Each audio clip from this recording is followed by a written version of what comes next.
Hello friends, आज के video में हम देखेंगे सेकंड जो शिंजो जापान युद्ध होता है, सिनो जापान युद्ध बोलते हैं, मतलब सेकंड जो चीन और फिर देखेंगे जापान में युद्ध होता है, उसके बारे में मैं आपको बताऊंगा। और अगर आपने फर्स्ट युद्ध के बारे में नहीं देखा है तो उसमें मैंने बहुत सारी चीज़ें डिस्कस की है और बहुत सारी चीज़ें आपको बताई हैं।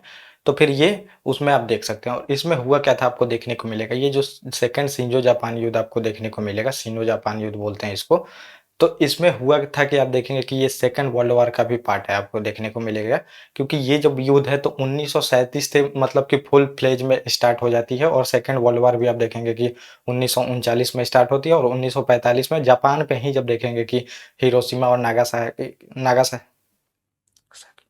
हिरोशिमा और नागासाकी पे जैसे मतलब अमेरिका अटैक करता है वहां से और ये युद्ध की समाप्ति होती है और फिर जो चीन है मतलब वो छुटकारा उसको मिलता है। तो उसका देखेंगे ये मतलब सेकेंड वर्ल्ड वॉर से ही ये समाप्त होता है, मतलब जैसे वहां पे अमेरिका गिराता है बम तो ये समाप्त हो जाता है। तो इसमें हम पूरी तरह से घटनाएं देखेंगे, क्या क्या घटनाएं होती है और कारण भी देखना चाहेंगे कि क्यों होती है। तो कारण मैंने बहुत सारा आपको बताया है, जब फर्स्ट मतलब युद्ध के बारे में बताया था जो चीन और जापान के से युद्ध होती है, तो उसमें बहुत सारी चीज़ें मैं बता चुका हूँ। अब इसमें जो बची हुई चीज़ें हैं वो मैं आपको बता दूँगा। तो मतलब अब अटैक करने का पहले हमें कारण देखेंगे, उस टाइम कारण क्या था। अब यहाँ पे जैसे सरकार मतलब गठन होती है, देखेंगे नया सरकार बनती है यहाँ पे जापान में, तो होता क्या है कि जितने भी मंत्री लोग होते हैं, तो मंत्री फिर सुझाव देते हैं यहाँ पे। एक मीटिंग होती है, मीटिंग के बाद एक समझिए कि एडवाइजरी जारी की जाती है सरकार को। इसमें बताया जाता है कि अगर मतलब जापान को डेवलपमेंट करना है तो इन सारे इलाकों पे देखेंगे, जो कोरिया है, चाहे आप देखेंगे ये ताइवान तो उस टाइम उसी के कब्जे में था। तो ताइवान है और चीन का जितना भी इलाका है इस पे कब्जा करना पड़ेगा, जैसे कि यूरोपियन कंट्री करते थे। आपको पता है कि यूरोप में मतलब ये साम्राज्यवादी विस्तार का कॉलोनी बनाने का पूरा ट्रेंड चला था, जैसे रेनेसांस आता है उसके बाद और इंडस्ट्रियल रेवोल्यूशन भी होता है। तो उसके बाद देखेंगे कि सभी ये मतलब अपना अपना कॉलोनी बनाना चाहते थे। कॉलोनी बना के फिर करते क्या थे उसमें आपको देखने को मिलेगा, ये पूरी तरह से वहां से रॉ मटेरियल लेते थे। रॉ मटेरियल लेके एक मतलब कि इंडस्ट्रियल रेवोल्यूशन हुआ था, मशीन आ गई थी, मशीन से प्रोडक्शन करते थे और प्रोडक्शन करके फिर देखेंगे कि वहीं पे उसी देश में बेचते थे।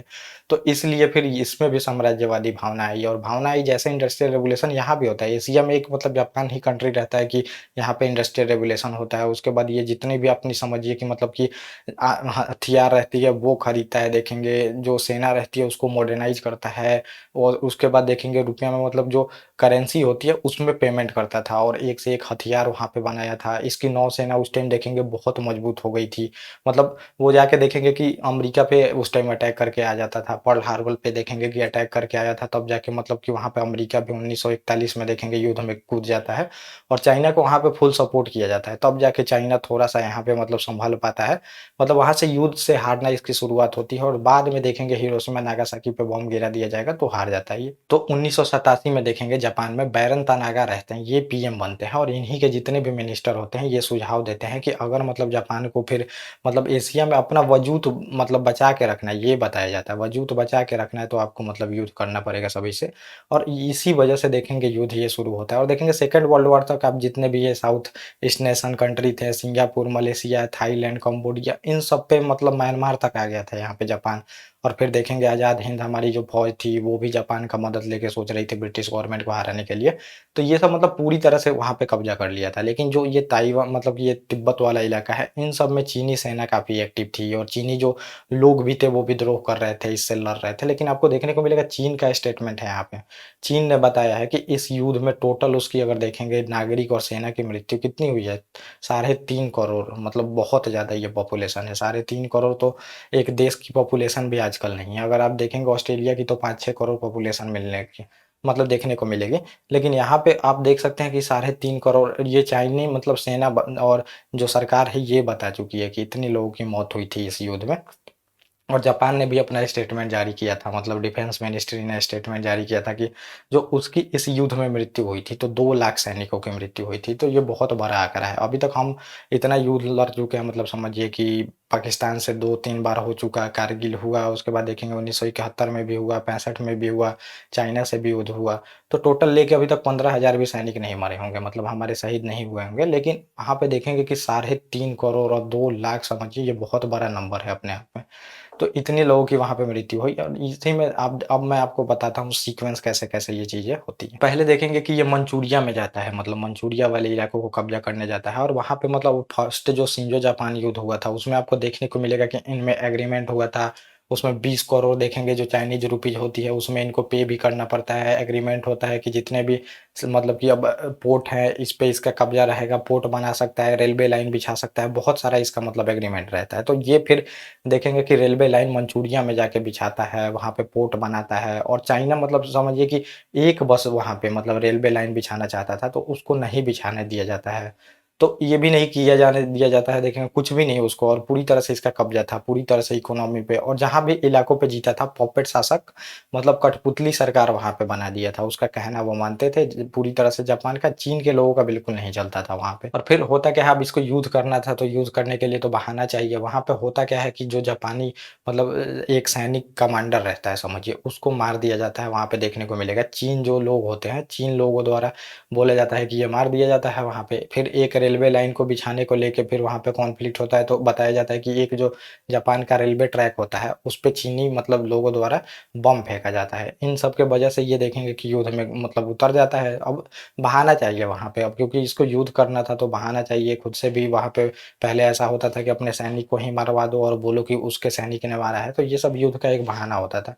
और बहाना होता था तो फिर यहाँ पे युद्ध शुरू हो जाती है और युद्ध शुरू होती है तो धीरे-धीरे देखेंगे चाइना वाले इलाकों को जीतते चला जाता है जापान, जीतते जाता है वहाँ पे और बहुत सारे इलाकों को फिर वहाँ पे जीत जाता है। और चाइना में मतलब हारने का एक तो इनकी सेना मॉडर्नाइज़ नहीं थी, आपको देखने को मिलेगा, हथियार टाइम पे नहीं पहुँच पाते थे और देखेंगे जापान का नौसेना बहुत मजबूत था, तुरंत हथियार पहुँचा दिया जाता था वहाँ पे, सैलरी देखेंगे कि उसमें कैश में दी जाती थी, यहाँ पे ऐसी कुछ व्यवस्था नहीं थी। यहाँ पे देखेंगे जैसे फर्स्ट शिंजो जापान जब युद्ध ये हारते हैं, देखेंगे 1894-95 में जैसे होती है, तो वहाँ पे खुद ही विद्रोह चल रहा था। 1911 में जो मतलब राजशाही रहती है उसको उखाड़ के फेंक दिया जाता है, उसके बाद 2 पार्टी देखेंगे मिल के ये खूब लड़ेंगे वहाँ पे। चीनी नेशनल पार्टी रहती है और कम्युनिस्ट पार्टी देखेंगे 1921 में गठन होती है, सन यात सेन उसको बनाते हैं। मतलब ये पूरी तरह से विद्रोह अपने आप में ये लोग बहुत लड़ते रहते थे, मतलब सिविल वॉर चल रहा था खुद चाइना में। इसी का फ़ायदा उठा के देखेंगे जापान यहाँ पे अटैक करता है, अटैक करके बहुत ज़्यादा इसको फ़ायदा होता है यहाँ पे।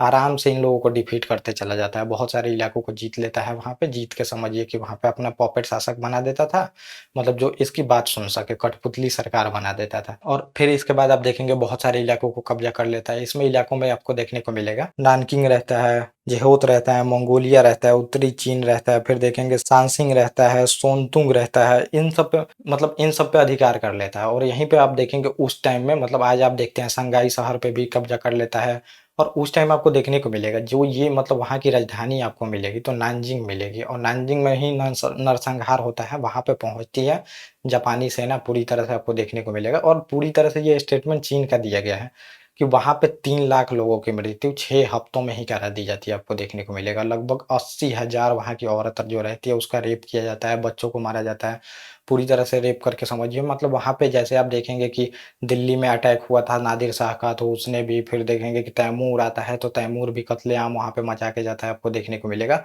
15 दिन तक लाशें सड़ते रहती हैं, वैसे ही हाल यहाँ पे हो गया रहता है, लाशें सड़ते रहती हैं और पूरी तरह से रेप होता है, समझिए मर्डर होता है। 3 लाख लोग एक बार में समझिए मार दिया जाता है 6 हफ्तों में, आपको देखने को मिलेगा। तो ये नानचिंग नरसंहार बहुत आप देखे होंगे, तो इस पे भी एक वीडियो है जो कि मैंने काफ़ी डिटेल में उसमें आपको बताया।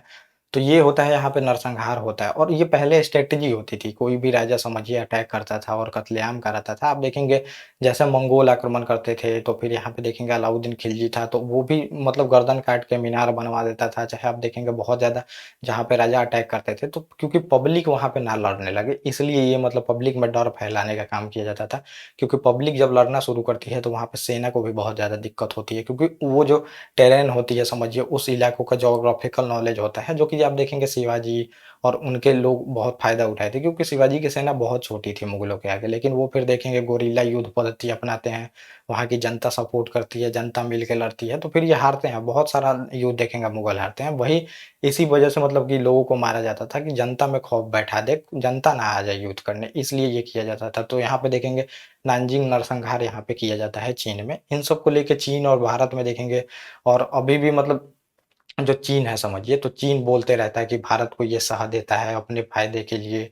मतलब अभी भी देखेंगे चीन के नज़रों में ये सब चीज़ें बसी हुई हैं क्योंकि यहाँ पे नरसंहार जो ये सब चीज़ें हुई थी। तो ये सब हुआ देखेंगे उसके बाद मतलब ये पूरी तरह से जो इसकी सेना मतलब चीन की सेना तो लड़ती है लेकिन जीत नहीं पाती है वहाँ पे, बहुत ज़्यादा पीछे ये लोग चले जाते हैं। पूरे इलाकों पे देखेंगे मतलब कब्ज़ा कर लेता है। फिर 1941 में जब पर्ल हार्बर पे देखेंगे कि ये बम जाके गिराता है अमेरिका के, इतना मतलब कि तब जाके अमेरिका युद्ध में घुसता है। उसके बाद देखेंगे अमेरिका बहुत ज़्यादा चीन का सपोर्ट करता है सैनिक को।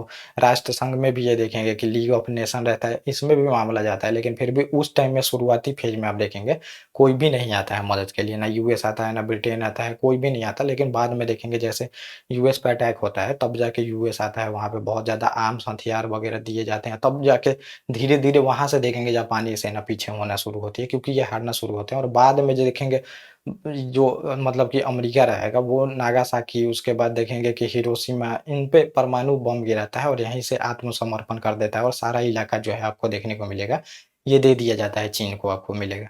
चीन को फिर ताइवान वाला इलाका भी दे दिया जाता है, तो फिर यहाँ पे जापान की हार हो जाती है, आपको देखने को मिलेगा। और अभी भी कुछ इलाकों को देखेंगे कि सेनकाकू जो द्वीप है, इन लोगों को मतलब लेके कॉन्फ्लिक्ट बना रहता है, तो ये होता है युद्ध में, यहाँ से हार होती है जापान की और यहाँ से हार जाते हैं।